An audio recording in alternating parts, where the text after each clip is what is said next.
Welcome to the Probate Nation. My name is Richard Ruddy, and I'm the host of the show this evening. People are living longer thanks to good health care and healthier lifestyles. But as we age, not everyone remains as sharp as they were earlier in their life.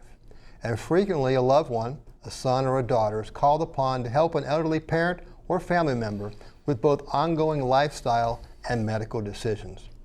One of the challenges that can arise in the course of caring for that elderly loved one may be dealing with and treating their medical and mental health needs.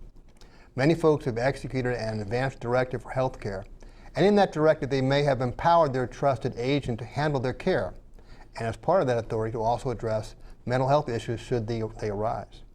Regardless of whether such a directive exists or not, a loved one who may be having problems due to not taking necessary medications, the aging process itself, or because of mental health challenges not yet diagnosed and addressed, and as a result could find themselves facing a commitment hearing to help and protect them. As we will learn in the course of our show tonight, behavior at home, in public, or while being treated in a hospital or by a doctor that suggests there may be a problem can trigger a well-developed process to determine if these adults need help and to place them in the right situation to be evaluated and get that help. That process can result in their voluntary commitment, so this can be done, but it can also result in an involuntary commitment. Tonight we're going to take a look at the involuntary commitment process in Fairfax County, and joining us are two local attorneys who now preside over those hearings in their court-appointed role as special justice. Our first guest is in a private law practice in Reston, where he focuses on estate planning, creditors' rights, and domestic violence. In January 2012, he was appointed special justice for civil commitment by the Fairfax County Circuit Court. He served 2 terms on the board of directors of the Fairfax Bar Association and was presented with the James Keith Public Service Award in 2008. Our second guest has his law offices in Fairfax, where he has a general law practice. Prior to going into private law practice, he served as a staff attorney with the Fairfax Legal Aid Branch of the Legal Services of Northern Virginia for 8 years, with an emphasis on cases involving representations of mentally disabled clients. In 2001, he was appointed special justice for Fairfax County General District Court, and in 2006 was appointed to serve as a member of the Virginia Supreme Court's Commission on Mental Health Law Reform, which reviewed the civil commitment process as is used by various community service boards, hospitals, and courts around the Commonwealth. Please welcome Special Justices Bob Walker and Mark Bodner. Hi, guys. Hi. Hey, man. Man, oh man, you guys are really talented. That's a lot to read. Well, let's talk a little bit about this whole process of involuntary commitment. What does involuntary commitment mean? It's the process where, for various reasons set forth in the law, a person can be put into a hospital for psychiatric treatment. Okay. Against their will. Against their will. So, Mark, what is the purpose behind involuntary commitment, though? I think primarily it's a public safety purpose. The criteria, which I'm sure we'll talk about sometime during the program, dictate under what circumstances people should be in the hospital when they don't want to be. And part of our process purpose is to make sure that people who shouldn't be admitted against their wishes are not. So that's the important thing we want to focus on. This process is there are things to protect folks along the way. Exactly. To put this in perspective, though, I wonder what circumstance could someone find themselves or a loved one being subject to an involuntary commitment proceeding? There's a number of ways. Person could start acting more than strangely, not able to take care of themselves, either physically or not able to control themselves in public or even in private, not be able to rationally make decisions and handle themselves. And a loved one, friend, spouse could then call what's called the Community Services Board, begin the process where there's an evaluation. If the CSB, Community Services Board person, believes that they meet the criteria, they can go to the magistrate, and that starts that process. Well, let's talk about, as we sort of jump into that sort of process of working our way up towards a actual hearing, if that is really necessary. Mark, talk a little bit about the the legal criteria that must be established in order to commit an adult? Okay. Well, the legal criteria were initially established by the United States Supreme Court in the case of O'Connor versus Donaldson, which involved a gentleman who had been in the hospital for 15 years, though the proof showed that he didn't need to be there for that long. And the court eventually determined that if a person is mentally ill, but they're able to take care of themselves in the community, either with the assistance of family or friends, or if they were not dangerous to themselves or others, then they cannot constitutionally be held in a hospital against their wishes. And in the old days, 40 years plus, it was not uncommon. Well, I know and the process that we have in Fairfax County has many, many buffers built into along the way. So let's just jump into that and start to begin to talk about that process. So the first one, which I learned in talking with you fellows in preparing for the show, is called the Emergency Custody Order. So let's take a look at that first stage. Who determines whether to issue a emergency custody order, Bob? The emergency custody order is generally done by a police officer. Okay. There are now two types, what they call a paperless ECO, emergency custody order, or a papered one where they go to the magistrate and get that.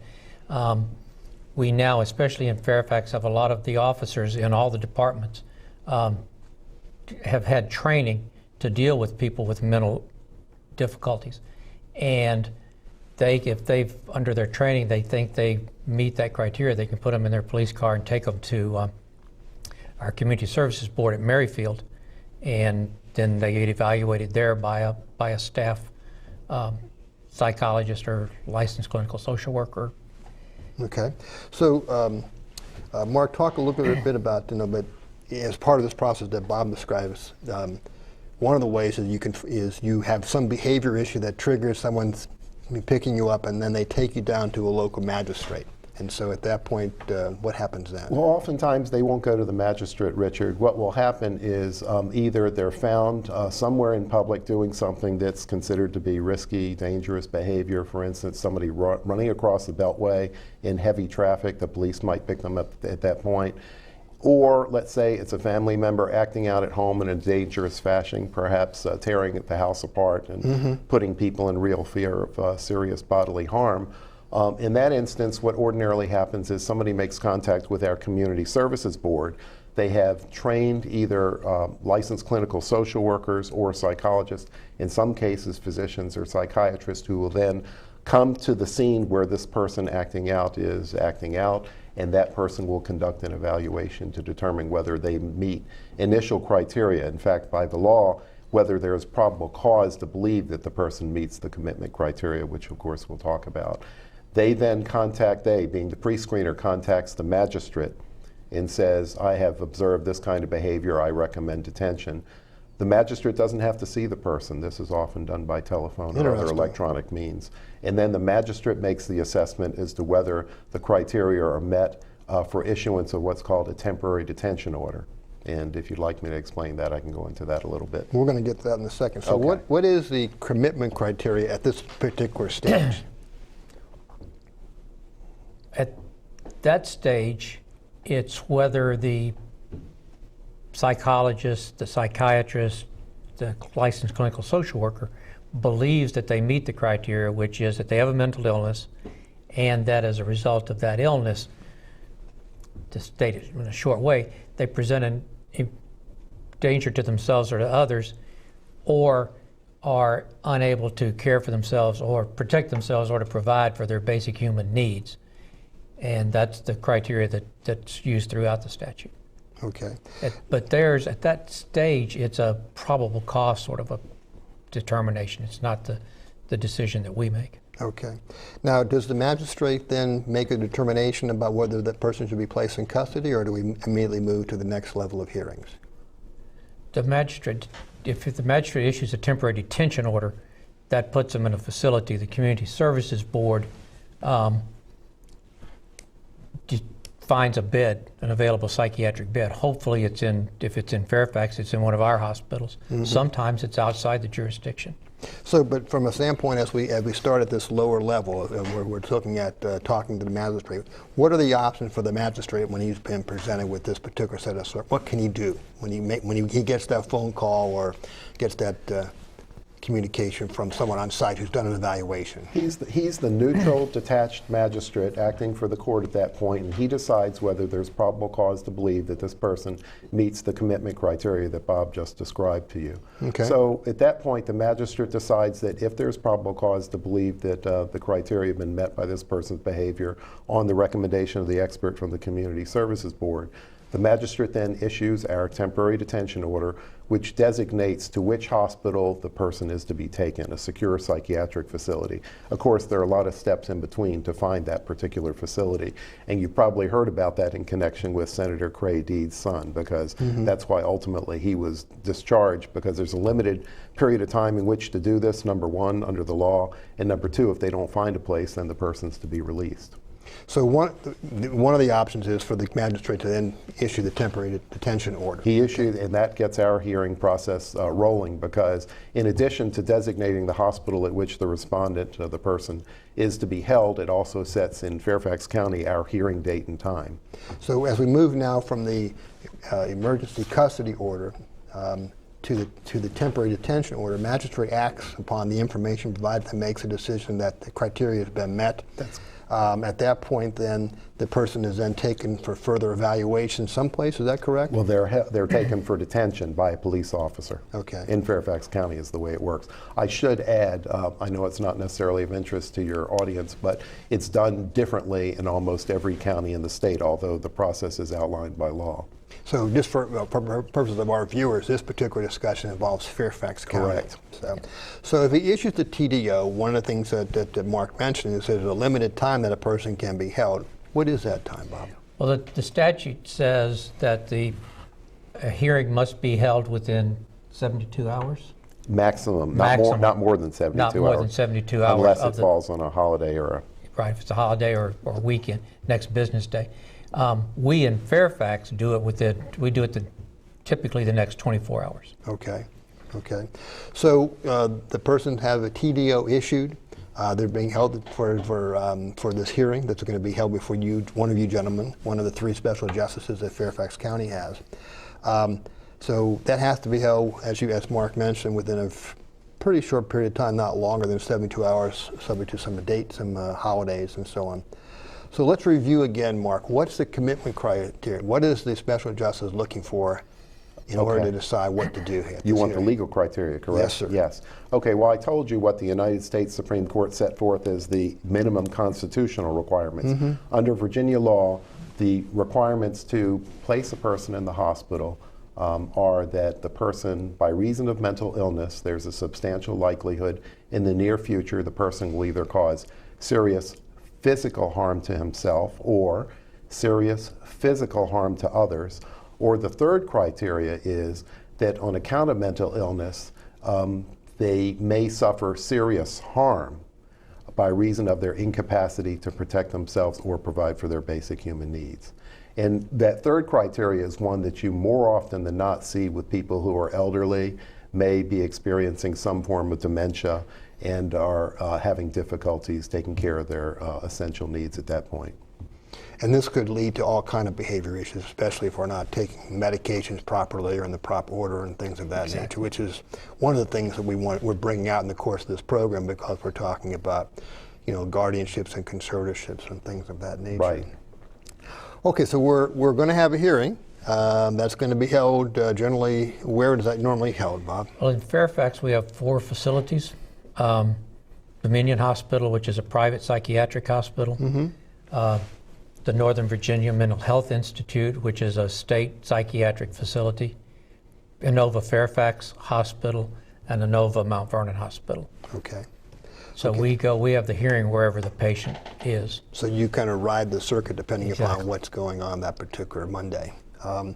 So Mark, you as a special justice preside over the hearing? I think that's an easy enough question that even I can answer that one. But who's typically present at a hearing like this? That's an excellent question. Certainly the respondent, the person whose hospitalization is sought by somebody, in our experience, more often a family member than not, although we often have policemen, strangers from business establishments who observe the behavior, whatever. Often this person is the petitioner. Petitioner is the person who's seeking the hospitalization of the person with the illness. Then we have an independent evaluator who is an experienced clinical psychologist who performs a psychological evaluation of the person in advance of the hearing. In addition to that, the respondent has an attorney to represent their interest. And unique to Fairfax County and all of Virginia, not necessarily in other states, but unique to Fairfax County in Virginia, we have an attorney from the county attorney's office who represents the petitioner, the person seeking hospitalization for the respondent. I should observe at this point that either the respondent or the petitioner is certainly free to hire counsel, and that happens on very unusual occasions, but it does happen. Well, there's a lot of people in that room. Not so many. Well, and there's also, since Senator Deeds' issue and the Virginia Tech incident, required to be a representative of the Community Services Board is also there. That's true. I didn't mention that, and Bob is exactly correct.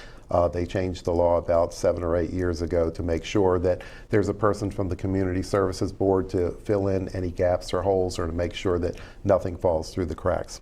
And all this comes together in less than 72 hours.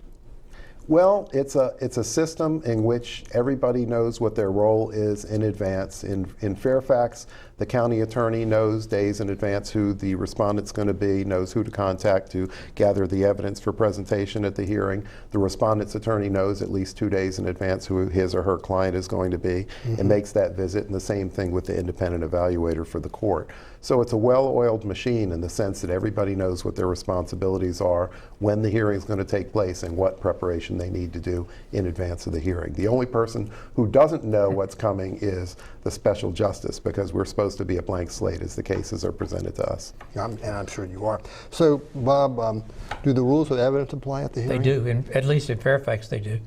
And so what's the level of proof that you need to have in order to support a decision to commit someone as an adult? The standard proof is what we call, in the law, clear and convincing evidence, which is sort of the middle. We have basically 3 standards. The criminal standard is beyond a reasonable doubt, which everybody recognizes from Law and Order and those kind of shows. The normal civil standard is preponderance of the evidence, which just means that 51-49 sort of evaluation. Clear and convincing is somewhere in between those two, more up towards the clear and convincing, but not all the way there. My joke about that is that it's sort of like porn, like Justice White said. I can't describe it, but I know it when I see it. So it's a balancing and sort of facts and circumstances that you have to take into consideration. So, so you have the hearing. So let's say you decide to commit. What are your choices as a special justice when the hearing? And Mark, let me talk with you a little bit about that. What are your choices as a special justice at that point? If the evidence is clear and convincing, I can order that the person is admitted to the hospital for mental health treatment for up to, not more than 30 days in the initial case. In special circumstances, if the court's expert persuades me that the person needs less time, I can order that it be anything under 30 days. Sometimes you have what they call refractory patients, people who are not susceptible to treatment. Doesn't happen very often. And if they need longer periods of treatment, the process has to be renewed again within that 30-day period, and the next order for commitment can be for not longer than 180 days if the person is recommitted. My other options, to answer your question, are if there's a less restrictive alternative to inpatient hospitalization on the evidence, I can order the person to receive outpatient treatment for not more than 90 days, which means that instead of being in the hospital, they'll have to report to the Community Services Board or their private doctor and receive treatment there as prescribed by the experts. And the third option is if the evidence is not clear and convincing that they require treatment, that the case is dismissed and the respondent is discharged and released. Okay. Or they could volunteer. I forgot. Thank you, Bob, for reminding me. We always offer, before we get to the hearing process, we are required by law to offer the respondent voluntary admission for a period of 5 days. And the way that breaks down is when they say, yes, I'll volunteer to stay in the hospital, they agree to stay for 3 days of treatment, and after the 3 days is expired, the law requires that they give 2 days notice of their wish to leave the hospital. Okay. And that's the one we see most frequently. I'm glad Bob reminded me. Okay, well, that's good to know. Now, if you have decided to involuntarily commit somebody, can that be appealed, Bob? It is. The respondent has the right to appeal that to the circuit court. Mm-hmm. And when they do that, that's a whole new trial. It's trial de novo is the legal term. But it goes before a circuit court judge. They can have either a judge trial or a jury trial if they want. And again, they're appointed counsel, or they can hire their own counsel.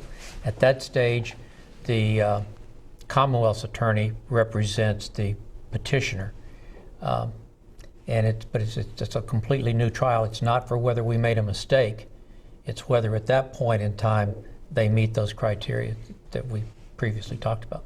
And during that time, is that person released from custody? No, that person's in the hospital until the hearing. They stay in the hospital until the hearing is held. Okay, let's turn to some practical considerations, because that's a lot of things going on there. And of course, it looks like we have representation for everybody, it seems, as we go along the way, at least at some level. Both of you have served as special justices for a number of years, so Bob, can you share some practical observations or some things you want to share with folks to make some final points? One of the things that I think people need to be aware of is that we're talking about mental illness. So it's an illness, it's not a stigma. And oftentimes we get people coming before us, and because of the societal sort of view of that, they're reluctant to tell us everything they know about what this person, the respondent, may have done or not done. And we may not then have enough evidence to put the person in the hospital when they ought to be. And so I think they need to be, even though I'm sure it's embarrassing and it's difficult, mm-hmm. they need to be forthcoming and do that, because, as I say, it's an illness. It's not something people choose to do. Sure. And it can be treated. And this process is intended to protect people and to help people, so we want to make sure we take full advantage of the resources that are there. So, well, that's true, because if a person is committed, they lose certain rights. Sure. Not only freedom, but they lose their right to own, possess, and transport firearms and ammunition in the Commonwealth. Sure. Well, Mark, how about yourself? Some practical observations from your years of experience, as a special justice. We're very blessed to have the county attorney assisting us in representing petitioners. As Bob was just mentioning a few moments ago, culturally, with some groups who come to our country from outside the country, it is extremely stigmatizing to be in this process. Because of the embarrassment, people often will not give you the very evidence that you need to make the correct decision. And with the county attorney present, that happens less, because they know what needs to be done. I find that many people don't understand our process, even though we describe the criteria during the hearing. And they think that just because their loved one is mentally ill and really needs treatment, and there may be no dispute that they, in a clinical sense, need mental health treatment if they don't otherwise meet the criteria, because they're not at risk of serious harm to themselves or others, or because they somehow can manage, not optimally, but they can manage on the outside. The petitioners are very unhappy when the cases get dismissed. And I think they see us as treatment people who are required to do what's in their loved one's best interest, when in fact our job, and the hard part of the job, is enforcing the law according to the criteria, because it often results in unhappy outcomes. But I tell you, this is a hard job that you guys have. It's very interesting, though. It is. It's very challenging and very emotional, I imagine, too, from a personal perspective. Well, I want to thank you guys for taking the time to come and visit with us today, for the great public service you do for both the Circuit Court of Fairfax and for the citizens of Northern Virginia. And again, on behalf of all of our viewers from the Probate Nation, thanks again for visiting with us. Thanks for the opportunity to talk about it. It was our pleasure. There are so many challenges that our loved ones face as they age. One of those challenges is the need for ongoing medical care and taking their medications each day. Another is getting a proper diagnosis of and treatment for mental illness issues, as they can live, and so they can live an enjoyable life and stress-free life. Sometimes that diagnosis and treatment can be done with the assistance of the family or by an agent under an advance directive for health care. But sometimes it does not work, and your loved one, for any number of reasons, as we learned from our guests this evening, may find themselves in the involuntary commitment process as Fairfax County seeks to help them identify the problem and a treatment solution. That process can result in a hearing on involuntary commitment, and the hearing itself happens quickly. But the process is jam-packed with protections of the rights of your loved one. What I take away from our show is that it is difficult to anticipate these problems. Make sure your loved one is taking their medication as prescribed. Be vigilant in observing changes in their behavior, and have a medical professional evaluate that behavior and get it treated if appropriate.